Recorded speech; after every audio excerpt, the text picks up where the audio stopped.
민수기 20장. 첫째 달에 이스라엘 자손 곧 온 회중이 신광야에 이르러 백성이 가데스에 머물더니 미리암이 거기서 죽음에 거기에 장사되니라. 회중이 물이 없으므로 모세와 아론에게로 모여드니라. 백성이 모세와 다투어 말하여 이르되 우리 형제들이 여호와 앞에서 죽을 때에 우리도 죽었더라면 좋을 뻔하였도다. 너희가 어찌하여 여호와의 회중을 이 광야로 인도하여 우리와 우리 짐승이 다 여기서 죽게 하느냐. 너희가 어찌하여 우리를 애굽에서 나오게 하여 이 나쁜 곳으로 인도하였느냐. 이 곳에는 파종할 곳이 없고 무화과도 없고 포도도 없고 석류도 없고 마실 물도 없도다.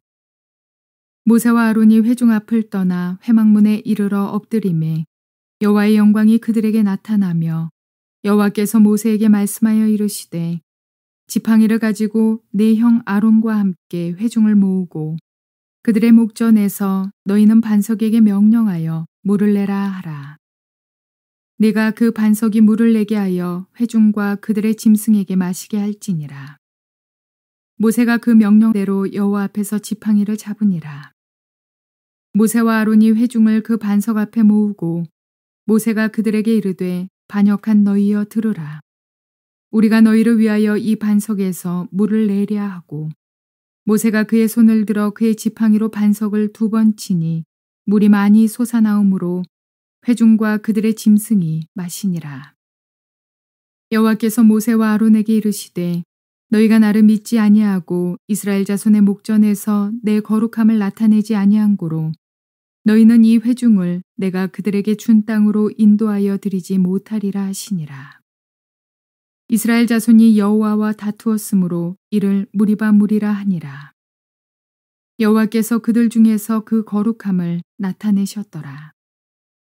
모세가 가데스에서 에돔 왕에게 사신을 보내며 이르되 당신의 형제 이스라엘의 말에 우리가 당한 모든 고난을 당신도 아시거니와 우리 조상들이 애굽으로 내려갔으므로 우리가 애굽에 오래 거주하였더니 애굽인이 우리 조상들과 우리를 학대하였으므로 우리가 여호와께 부르짖었더니 우리 소리를 들으시고 천사를 보내사 우리를 애굽에서 인도하여 내셨나이다. 이제 우리가 당신의 변방 모퉁이 한 성읍 가데스에 있사오니 청하건대 우리에게 당신의 땅을 지나가게 하소서. 우리가 밭으로나 포도원으로 지나가지 아니하고 우물물도 마시지 아니하고 왕의 큰 길로만 지나가고 당신의 지경에서 나가기까지 왼쪽으로나 오른쪽으로나 치우치지 아니하리이다 한다고 하라 하였더니 에돔 왕이 대답하되 너는 우리 가운데로 지나가지 못하리라. 내가 칼을 들고 나아가 너를 대적할까 하노라. 이스라엘 자손이 이르되 우리가 큰 길로만 지나가겠고 우리나 우리 짐승이 당신의 물을 마시면 그 값을 낼 것이라. 우리가 도보로 지나갈 뿐인즉 아무 일도 없으리이다 하나 그는 이르되 너는 지나가지 못하리라 하고 에돔 왕이 많은 백성을 거느리고 나와서 강한 손으로 막으니 에돔 왕이 이같이 이스라엘이 그의 영토로 지나감을 용납하지 아니하므로 이스라엘이 그들에게서 돌이키니라.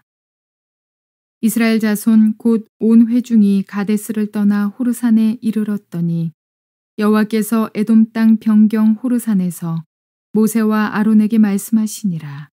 이르시되 아론은 그 조상들에게로 돌아가고 내가 이스라엘 자손에게 준 땅에는 들어가지 못하리니 이는 너희가 무리바 물에서 내 말을 거역한 까닭이니라. 너는 아론과 그의 아들 엘르아살을 데리고 호르산에 올라 아론의 옷을 벗겨 그의 아들 엘르아살에게 입히라. 아론은 거기서 죽어 그 조상에게로 돌아가리라. 모세가 여호와의 명령을 따라 그들과 함께 회중의 목전에서 호르산에 오르니라. 모세가 아론의 옷을 벗겨 그의 아들 엘르아살에게 입히매 아론이 그 산 꼭대기에서 죽으니라.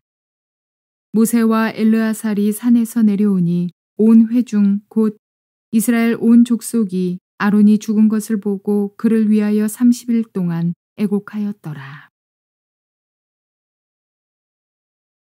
자, 이제 오늘 민수기 20장으로 넘어갑니다. 20장을 통해서도 하나님께서 오늘날 여러분과 저에게 필요한 교훈적인 계시의 음성을 주실 것입니다. 저는 오늘 20장의 말씀을 통해서 제목을 이렇게 삼았습니다. 영적 지도자의 바른 자세를 배웁시다. 20장 전체를 통해서 하나님은 영적 지도자가 어떤 삶을 살아야 하는가, 하나님 앞에서의 삶의 태도, 그리고 백성들과의 관계 안에서의 삶의 태도, 이것을 우리가 배울 수 있는 것 같습니다.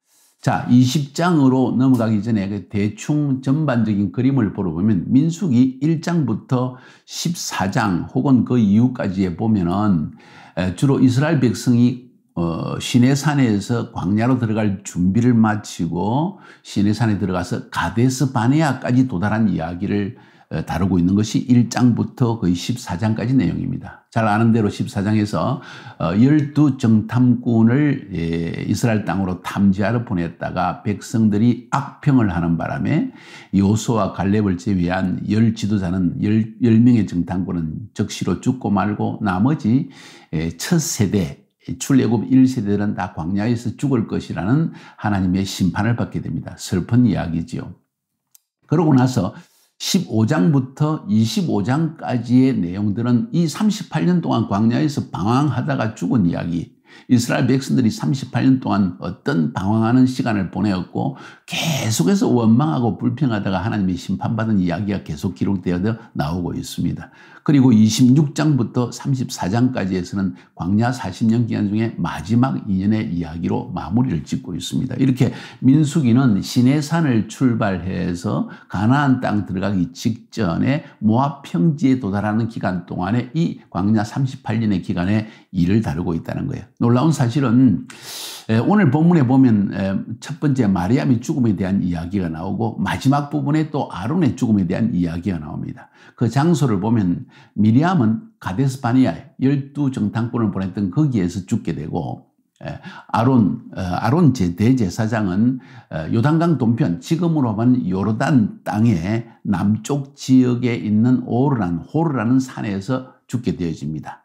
죽은 날짜를 보면은 민수기 33장 38절에 이스라엘 자손이 애굽 땅에서 나온 지 40년째 5월 초하루에 제사장 아론이 여호와의 명령으로 호르산에 올라가 거기서 죽었으니 하고 기록되어 있는 걸 봐서 결국 그가 이스라엘 백성들을 출애굽한 1세대를 데리고 광야에 나와서 40년 동안 방황하는 시간을 다 보내고 그리고 가나안 땅에 들어가기 직전에 이 호르산에서 죽은 걸 볼 수가 있습니다. 40년째 5월 초하루에 죽었다.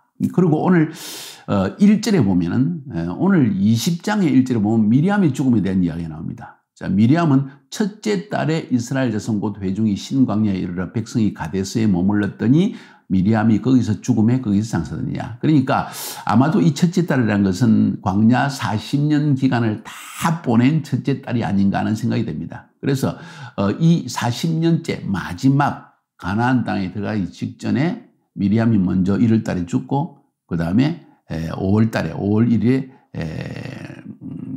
아론이 호르산에서 죽은 것을 알 수가 있습니다. 그 5개월 동안에 사실 그들이 가데스 바네아에서 요단 동편 지금으로 요르단 땅에 있는 호르산까지 건너갔다는 이야기죠. 거기는 그렇게 멀지는 않기 때문에 충분히 갈 수 있는 거리라는 걸 알 수 있습니다.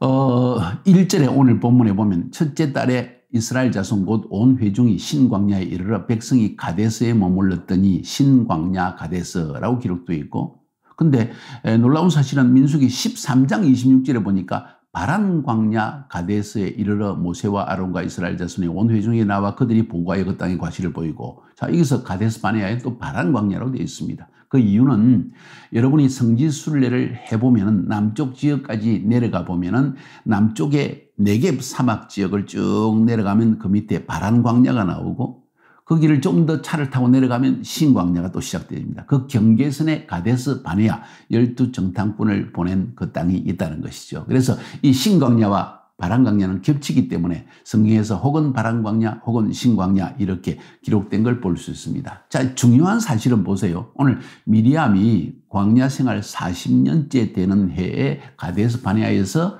죽었다 하는 기록이 있는 걸 봐서 이스라엘 백성들이 정탐꾼을 보낸 때가 사실은 시내산을 출발해서 얼마 있지 않았습니다. 그런데 40년 동안 방황을 어디서 했는가? 바로 가데스 바네아. 그러니까 바람광야, 신광야 거기에서 뱅글 돌면서 하나님의 심판을 받아서 1세대가 다 죽었다는 거예요. 그리고 나서 나머지 2세대들이 결국은 어디로? 지금의 요란한 땅인 요단 동편 땅으로 건너간 걸 알 수 있습니다. 이야, 하나님의 심판 무섭습니다.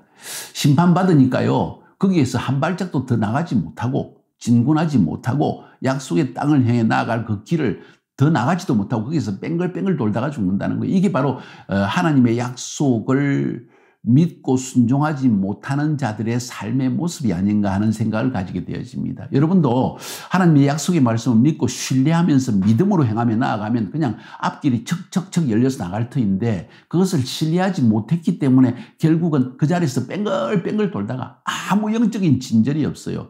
그리고는 죽고 만다는 겁니다. 굉장한 교훈을 우리는 얻게 되어집니다. 그래서 이 미리암과 아론의 죽음, 영적 지도자이죠. 그런데 그들도 역시 하나님의 약속의 말씀에 신뢰하지 않았기 때문에 죽었다는 것을 성경은 우리에게 보여주고 있습니다. 어쩌면 미리암은 자연적인 죽음을 맞이했고 아론은 하나님 앞에 영광을 가리웠기 때문에 어떤 영광? 그 다음 사건에 머리바 물 사건 때문에 하나님의 영광을 가리웠기 때문에 그는 죽게 되었다는 이야기를 기록하고 있습니다. 지도자, 정말 하나님 앞에서 신중하게 조심스럽게 행동하지 않으면 이런 심판도 받게 된다는 것을 우리는 알게 되어집니다. 자, 2절부터 13절까지에서는 머리바 물 사건이 나옵니다.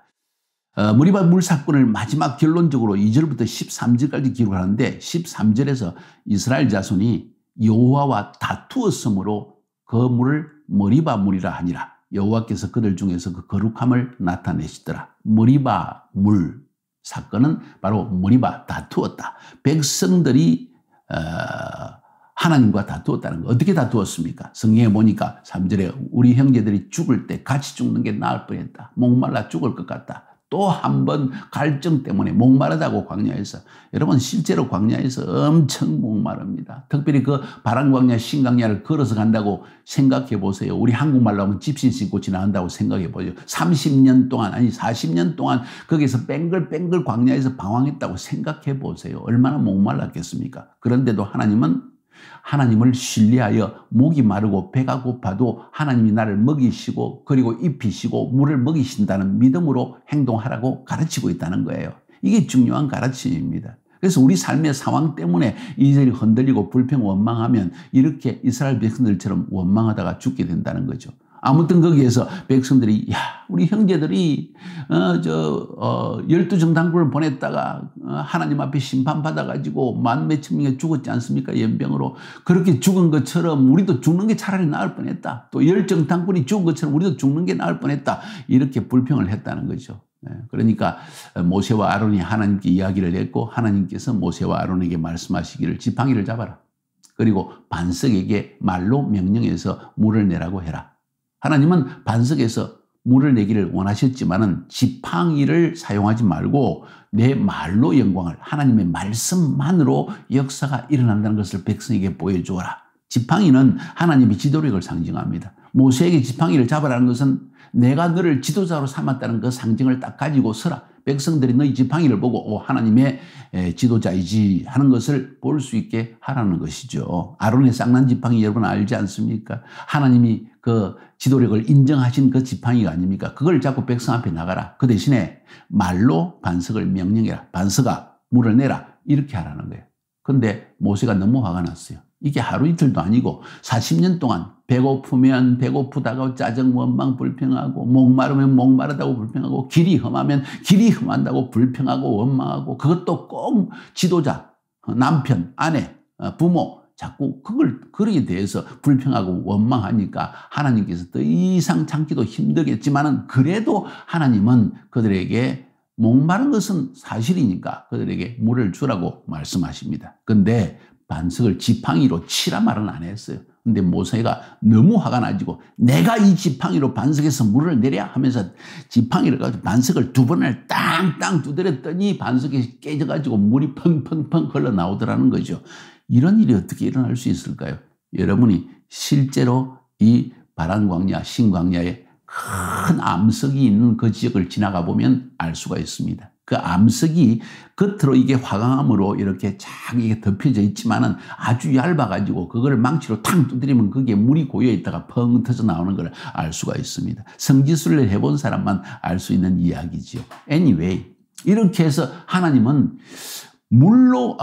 말로 명하여서 물을 내라고 했는데 모세가 하나님의 말씀을 어기고 자기 이 성격을, 이 화를 드러냈다는 것이죠.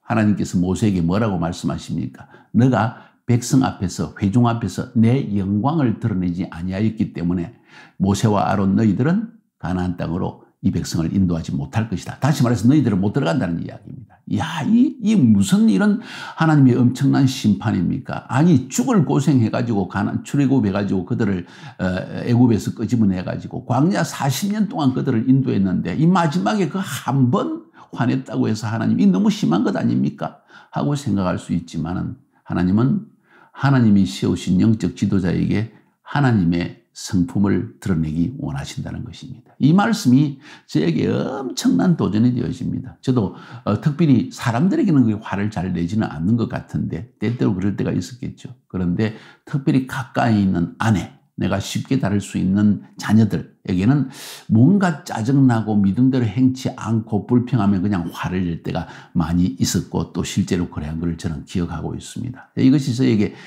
그럴 때마다, 그리고 그것을 돌이킬 때마다 지금 하나님이 나를 혹시 가나안 땅에 못 들어가게 하는 것은 아닌가 하는 경각심이 들 정도입니다. 경각심이죠. 하나님은 오늘날에 우리들에게 교훈을 주기 위해서 이 계시적인 사건을 성경에 기록하고 있는 것입니다. 이것은 저뿐만 아니라 하나님의 말씀에 순종해서 하나님의 사역자의 길을 걷기 원하는, 영적 지도자의 길을 걷기 원하는 여러분과 저에게 동일하게 주시는 엄청나게 중요한 교훈이라는 거예요. 아무리 백성들이 원망하고 불평해도, 아무리 내 주위에서 믿음이 없어서 망세기 같은 이야기를 해도 화를 내거나 또 여러분도 따라서 불평하거나 또 화가 나가지고 격한 감정으로 말을 하거나 이렇게 해서는 안 된다는 것을 성경은 기록하고 있습니다. 10절에 모세가 분노해서 한 이야기 들어볼까요? 반역한 너희여 들어라. 우리가 너희를 위하여 이 반석에서 물을 내랴. 우리가 너희를 위해서 이 반석에서 물을 내랴 하면서 지팡이를 가지고 빵빵 두드렸다는 거죠. 우리가, 아론과 모세가 들어봐도 기가 차니까 둘 다 화가 났다는 이야기입니다. 모세의 실수의 원인은 어디였습니까? 하나님께서 말씀하시면 백성들의 상태가 어떠하든지 백성 쳐다보지 마라. 하나님의 음성에만 귀를 기울이라. 이런 이야기였는데 모세는, 그리고 아론은 그만 백성들의 그 감정적 반응, 불평과 원망에 휩쓸려서 자기도 모르게 그렇게 되어버렸다는 거죠. 하나님의 심판의 이야기가 12절에 나옵니다. 나를 믿지 않고 내 거룩함을 나타내지 않았으므로 너희는, 모세와 아론은 이 회중을 인도하여 약속의 땅을 들이지 못하리라. 못 들어가겠다는 이야기입니다. 지도자의 성품적인 실수를 엄히 다루시는 하나님에 대한 말씀입니다. 하나님은 우리의 모든 인간적인 실수를 엄히 다루십니다. 그 이유는 우리의 실수는 한 인간의 실수를 넘어서서 하나님의 공적인 지도자의 실수로 남게 되어지고 공적인 사람의 허물로 혹은 하나님의 대리자로서의 실수로 남게 되기 때문입니다. 그래서 하나님은 하나님의 지도자들의 실수를, 그 성품적 실수를 엄히 다스리는 걸 볼 수가 있습니다. 아무튼 이렇게 해서 머리바 물 사건이 오늘 기록되어 있습니다. 이 기록된 사건은 백성들의 원망과 불평에 대한 이야기를 다루고 있으면서도 동시에 영적 지도자가 어떤 자세로 하나님 앞에 또 백성 앞에 바르게 행동해야 되는가, 감정이 요동해서는 안 된다. 인간적 감정이, 격한 감정이 일어나서도 안 된다. 오직 하나님의 말씀에만 순종해야 된다. 거역하는 자, 불평하는 자, 원망하는 자를 쳐다보다가 내 감정이 요동해서 인간적 실수를 보면서는 안 된다 하는 이런 엄청난 교훈을 우리에게 던져주고 있습니다. 셀 리더 혹은 교회의 지도자 혹은 가정의 지도자, 남편 된 지도자, 이런 자리에 있는 사랑하는 여러분과 저 자신에게 하는 이야기입니다. 굉장히 중요한 교훈을 던지고 있는 것입니다. 결코 우리 이런 일로 인해서 하나님 앞에 실수하지 않도록 합시다. 이런 인간적인 면을 쳐다보기 시작하면 점점 하나님의 음성이 나에게 의로 다가와집니다.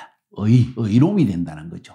백성들이 나쁜 놈들, 하는 인간적인 의의가 드러나기 시작하고, 인간적인 의의가 드러나면 벌써 우리는 판단력이 흐려지고 잘못된 결정을 하게 되신다는 것입니다. 하나님의 마음을 지녀야 합니다. 중요한 교훈이죠. 영적 지도자의 삶의 자세 혹은 태도에 대한 이야기입니다.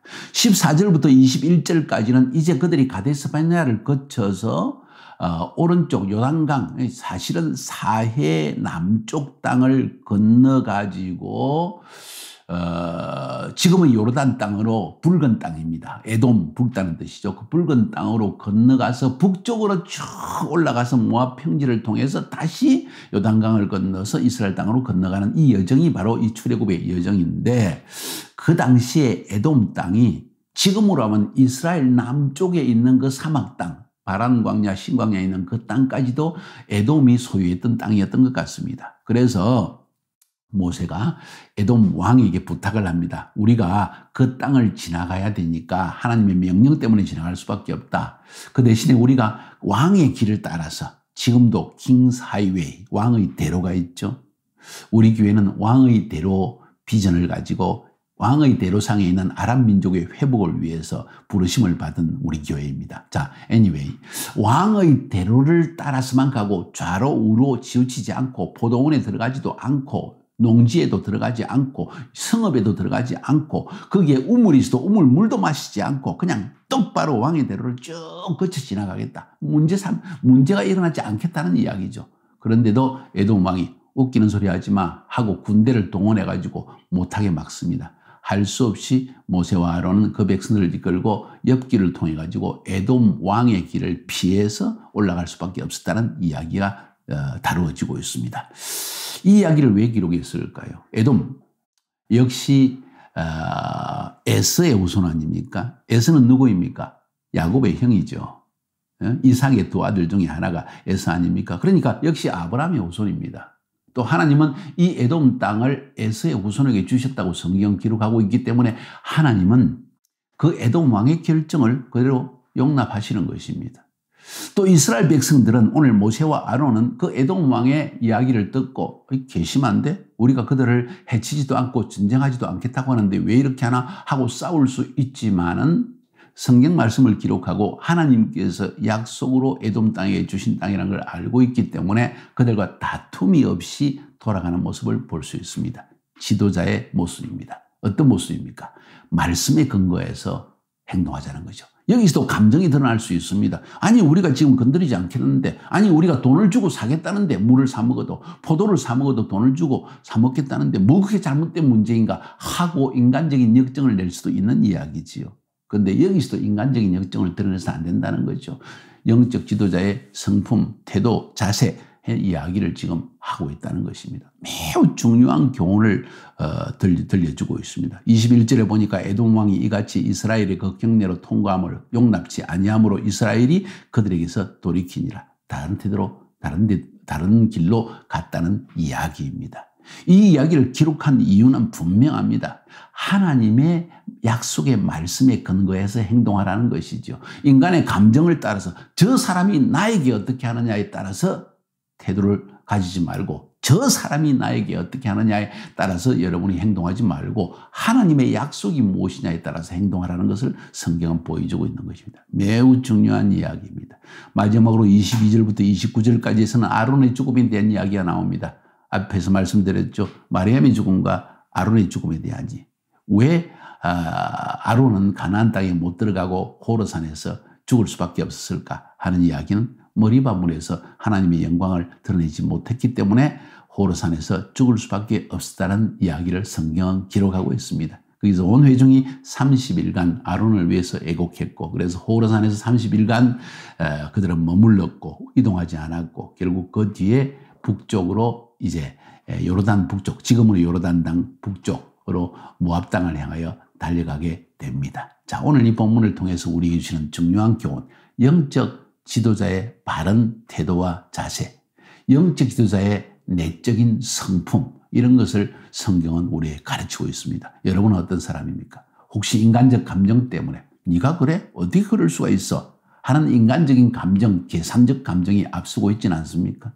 하나님의 약속의 말씀은 어떻습니까? 하나님은 뭐라고 말씀하십니까? 매우 중요한 부분입니다. 큰 교훈을 얻고 주님 말씀을 따라 우리가 한번 행동해 봅시다. 쉬운 일이 아니지만은 우리가 진짜 하나님의 약속의 말씀을 따라 이런 교훈을 미래, 아니 지금의 우리를 위해서 하나님이 수천 년 전에 구약시대에 일어나는 일을 기록하고 있다는 사실 놀랍지 않습니까? 그 말씀대로 순종하며 살아갑시다. 그래서 가나안 땅에 넉넉히 들어감을 얻는 여러분과 저가 되기를 주님의 이름으로 축복하여 드립니다. 승리합시다.